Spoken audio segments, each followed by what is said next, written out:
কৃষকরা যাতে ন্যায্য মূল্য পায় সেজন্য উৎপাদন খরচ হিসাব করে ধানের মূল্য নির্ধারণ করা হয়েছে বলে মন্তব্য করেছেন কৃষিমন্ত্রী ডক্টর আব্দুস শহীদ। মৌলভীবাজারের হাইল হাওরে বোরো ধান কর্তন উৎসব উদ্বোধনের সময় তিনি একথা জানান।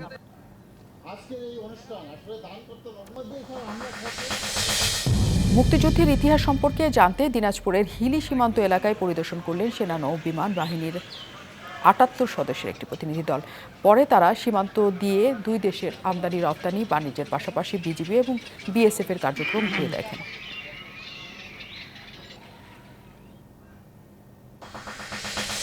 নানা আয়োজনে পালিত হয়েছে শিখ ধর্মীয় উৎসব খালসা সাজনা দিবস। সকালে ময়মনসিংহ গুরুদুয়ারা পরিচালনা কমিটি বাংলাদেশের আয়োজনে দিবসটি উপলক্ষে এক বিশেষ প্রার্থনা অনুষ্ঠিত হয়।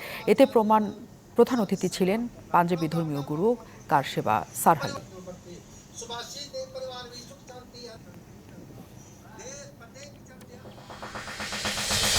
কুষ্টিয়ার কুমারখালীতে তীব্র তাপদাহ থেকে রক্ষা পেতে এবং বৃষ্টির প্রত্যাশা করে নামাজ ইস্তিসকার আদায়ের শেষে বিশেষ মোনাজাত হয়েছে। খোলা আকাশের নিচে নামাজ শেষে মোনাজাতের আয়োজন করেন স্থানীয়রা।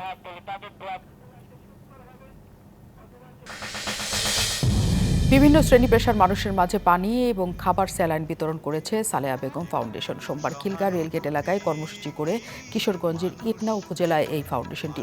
অরাজনৈতিক এই প্রতিষ্ঠান সবসময় মানুষের কল্যাণে কাজ করে যাচ্ছে।